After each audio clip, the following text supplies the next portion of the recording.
اگر موٹاپا ہوتا ہے تو شوگر بھی ہو سکتا ہے. شوگر ہوتی ہے تو موٹاپا ہو سکتا تب ہو سکتا ہے اگر آپ کی فوڈ سلیکشن بہت بری ہے. کوئی سپر فوڈز ہے شوگر کو کنٹرول کر سکتے میٹھا کھاتے رہیں اور آپ سپر فوڈز بھی لیتے رہیں. کون سا آٹا کھانا چاہیے. وائٹ آٹا آپ کو نقصان دیتا ہے. لیکن آج کل بہت چھوٹے بچے ڈائبٹیز کا شکار ہیں. کسی بھی ایج میں ڈائبٹیز ہو جاتی ہے. اس کی کیا وجہ ہے. ٹائپ 2 ہے. واقعی خدا میرے پاس کیسز آ رہے ہیں 13 سال کے بچوں کو 14 سال کے بچوں کا HbA1c بڑھا ہوا ہے. ڈائبٹیز ٹائپ 1 ہے نا وہ تو کسی بھی ایج میں ہو سکتا ہے. رمضان میں ہم نے افطاری میں سموسے پکوڑے نہیں کھانے تو پھر کب آپ ضرور کھائیں اگر آپ ہیلدی ہیں. کو ڈائبٹیز کی طرف وہ جا رہا ہے ٹائپ 2 ڈائبٹیز کی طرف جا رہا ہے اور آپ بڑے خود کو کنٹرول نہیں کر پا رہے ہیں تو آپ ایک چھوٹے بچے سے کیسے ایکسپیکٹ. ڈائبٹیز کے مریض ہیں کوئی بھی ڈائٹنگ یا کوئی بھی فوڈ کیا کیا چیزیں ان کو انٹیک کرنی چاہیے. جیسے ہی اسٹریس کسی کا زیادہ ہوتا ہے شوگر ہائی ہو جاتا ہے.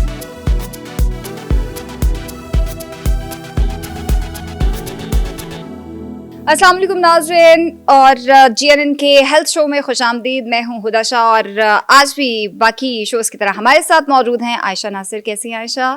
بالکل ٹھیک, آپ بتائیں. میں بالکل ٹھیک ٹھاک. اچھا, آج جو ناظرین ہم ٹاپک ڈسکس کرنے لگے ہیں وہ ہے عائشہ ڈائبٹیز, جو کہ پہلے سنا جاتا تھا بلکہ دیکھا بھی جاتا تھا کہ جی ہمارے بڑوں کو شوگر ہو رہی ہے. لیکن آج کل بہت سے چھوٹے بچے ڈائبٹیز کا شکار ہیں. کسی بھی ایج میں ڈائبٹیز ہو جاتی ہے. اس کی کیا وجہ ہے؟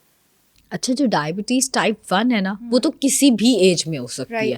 اس کا کوئی تعلق نہیں ہے ایج کے ساتھ. جو ڈائبٹیز ٹائپ 2 ہے واقعی خدا میرے پاس کیسز آ رہے ہیں 12 سال سے شروع ہو رہی ہے. 13 سال کے بچوں کو 14 سال کے بچوں کا HbA1c بڑھا ہوا ہے اور وجہ ہے باہر کا کھانا.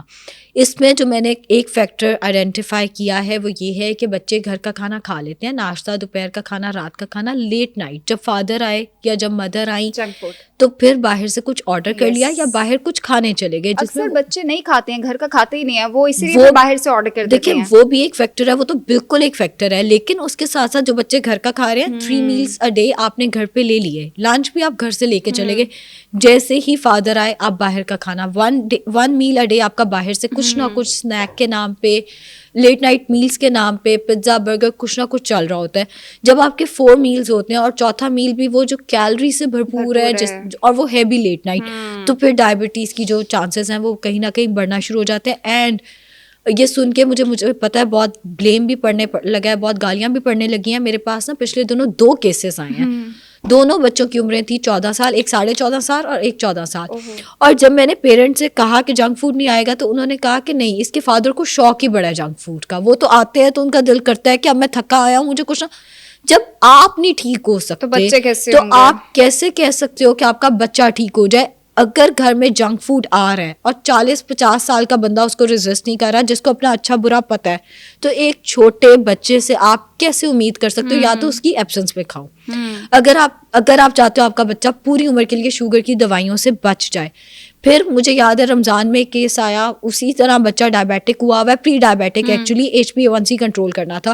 اور میں نے کہا کہ سموسے پکوڑے اس سال نہیں بنیں گے. تو ماں نے آگے سے کہا کہ نہیں, اس رمضان تو سال میں ایک دفعہ آتا ہے. ان کے فادر تو نہیں مانیں گے. ہمیشہ یہی کہتے ہیں انکلوڈنگ آور فیملیز کہ بھائی اگر رمضان میں ہم نے افطاری میں سموسے پکوڑے نہیں کھانے تو پھر کب؟ آپ ضرور کھائیں اگر آپ ہیلدی ہیں. اگر آپ آلریڈی آپ کے گھر میں ایک چھوٹا بچہ ہے جس کو ڈائبٹیز کی طرف وہ جا رہا ہے, ٹائپ 2 ڈائبٹیز کی طرف جا رہا ہے, اور آپ بڑے خود کو کنٹرول نہیں کر پا رہے ہیں تو آپ ایک چھوٹے بچے سے کیسے ایکسپیکٹ کریں گے؟ عائشہ, ابھی آپ نے جو لیٹ نائٹ جنک فوڈ کی بات کی ہے, میں میں رات کو 3 meals کھانے کے بعد رات کو اکثر مجھے اتنی شدید کریونگ ہوتی ہے کہ رات کو 2 یا 3 بجے میں پیزا یا اس طرح کی چیز آرڈر کر رہی ہوتی ہوں. تو اس کا مطلب ہے آئی شوڈ اسٹاپ اٹ.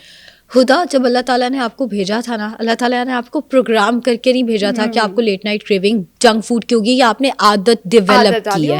اور عادتیں بدلی جا سکتی ہیں لیکن ول پاور کے ساتھ. اگر آپ اپنی عادت بدلنے کی کوشش کریں گے نا, یہ بوریت ہے. اگر آپ نے رات کا میل اپنا کھایا ہوا ہے, ایک تو یہ کہ اگر آپ 2-3 بجے تک جاگ رہے ہیں تو 12 بجے کے آس پاس دودھ کا گلاس, بے شک ایک چائے کا چمچ شکر ڈال دیں تاکہ میٹھے کی کریونگ نہ ہو, اور ساتھ میں تھوڑے نٹس لے لیا کریں. اس سے بھی آپ کی تھوڑی لیٹ نائٹ کریونگس رک جائیں گی. لیکن اگر عادت ہی ہے, جیسے میں نے کئی لوگوں کو دیکھا ہے, اور کئی ہم خواتین جب ہم کمانے لگتے ہیں ہمارے پاس اور تو کوئی خرچہ ہوتا نہیں ہے, ہم کیا کرتے ہیں, ہمیں تب تک سواد ہی نہیں آتا دن کا جب تک ہمیں کھانا. یہ بہت غلط پریکٹس ہے.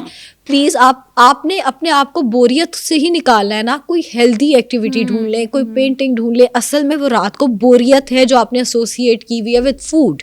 بور ہو رہے ہیں, کھا لو. خوشی ہوئی ہے, کچھ سیلیبریٹ کرنے ایک فلاور ریسٹورینٹ چلتے ہیں. کچھ برا ہو گیا یار, چلو پیزا منگا دو. اچھا برا خوشی ایٹنگ بھی کہتے ہیں نا, ایموشنل ایٹنگ ہے. آپ کا کوئی نہ کوئی ایموشن ایسوسیٹڈ ہے وتھ فوڈ, اور یہ غلط ہے. اگر آپ اس سے باہر نہیں نکلیں گے تو پھر بیماریاں ابھی تو نہیں, اور ابھی اس لیے نہیں کہ ماشاء اللہ آپ کا ویٹ بھی بالکل ٹھیک ہے, ایج بھی کم ہے, بٹ جیسے جیسے ایج بڑھے گی, جیسے جیسے پھر ویٹ بھی بڑھے گا, فزیکل ایکٹیویٹی وتھ ٹائم آپ کی اوبویسلی کم ہوتی ہے. یا تو آپ جم جائیں, اگر آپ جم جائیں بہت اچھی بات ہے, تو اس کے ساتھ اس کے ساتھ پھر آپ کے لیے کوپ اپ کرنا مشکل ہو جائے گا.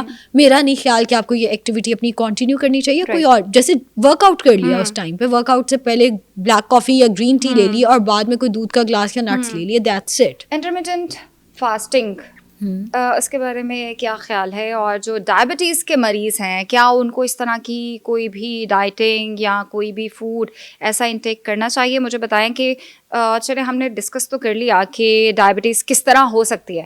جو لوگ ڈائبٹک ہیں ان کے لیے کیا کیا چیزیں جو ہیں اوائڈ کرنی ان کو چاہیے, اور کیا کیا چیزیں ان کو انٹیک کرنی چاہیے؟ اچھا, پہلے ہم انٹرمیٹنٹ فاسٹنگ کی بات کر لیتے ہیں. انٹرمیٹنٹ فاسٹنگ یہ ہے کہ آپ نے ایک سرٹن ونڈو کے اندر کھانا ہے. آپ نے 16 گھنٹے بھوکے رہنا ہے, یا آپ نے 18 گھنٹے بھوکے رہنا ہے, آپ نے 12, ایک سرٹن ونڈو ہوتی ہے اس کے اندر, جو ڈپینڈ کرتی ہے پیشنٹ ٹو پیشنٹ. کچھ لوگ 12 گھنٹے بھوکے رہتے ہیں, 12 گھنٹے کھاتے ہیں. کچھ لوگ 14 گھنٹے بھوکے رہتے ہیں, باقی 10 گھنٹے کھاتے ہیں. It depends. اچھا, اب انٹرمیٹنٹ شوگر کے پیشنٹ کو بڑی کیئرفلی کرنی ہوتی ہے, under the supervision of dietitian یا ڈاکٹر کرنی ہوتی ہے. اس کی وجہ یہ خدا, کئی لوگ انٹرنیٹ سے دیکھتے ہیں, یوٹیوب پہ جیسے ہمارا شو دیکھیں گے, کل سے انٹرمیٹنٹ 16 گھنٹے بھوکے رہنے, بھائی راتوں رات شوگر لو ہو جاتی ہے. اور شوگر ہائی ہونا اتنا خطرناک نہیں ہے جتنا ہائپوگلائسیمیا خطرناک ہوتا ہے. پلیز خود سے یہ سائنس نہیں دکھانی. اگر آپ کو کوئی بھی میڈیکل ہسٹری ہے, آپ ایٹ لیسٹ انٹرمیٹنٹ یا کیٹو فالو کرنے کی آن لائن کوشش نہ کریں. ڈائبٹک پیشنٹس کی بات کر رہے ہیں, بہت کامن چیز یہ ہے. میری اماں ابھی ریسنٹلی ان کو ڈائبٹیز ہوئی, ان کے ذہن میں یہ کانسیپٹ ہے چینی کی وجہ سے ہوا ہے, چینی کو اوائڈ کرنا ہے. اور میں ان کو کہہ رہی ہوتی ہوں آپ کی روزمرہ زندگی میں آپ جو انٹیک لے رہی ہیں آپ کو اس کو کنٹرول کرنا ہے. وہ کہتی نہیں, شوگر ہوتی ہے, میں چینی زیادہ, کیونکہ وہ میٹھے کی بہت زیادہ شوقین بھی ہیں, تو کہتی نہیں میں میٹھا کم کر تو دی ہے. میں نے کہا ایسے لوگوں کو کیسے سمجھایا جائے؟ دیکھیے, شوگر کھانے سے اس کا نو ڈاؤٹ اس طرح سے تعلق ہو سکتا ہے کہ جب آپ شوگر کھاتے ہیں آپ کا ویٹ بڑھتا ہے, اور اس کی وجہ سے انسولین ریزسٹنس بڑھتی ہے اس کی وجہ سے.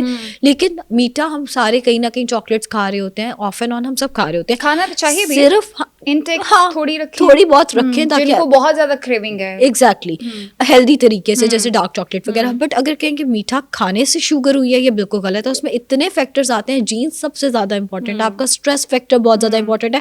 خدا آپ دیکھنا کہ جیسے ہی اسٹریس کسی کا زیادہ ہوتا ہے شوگر ہائی ہو جاتی ہے.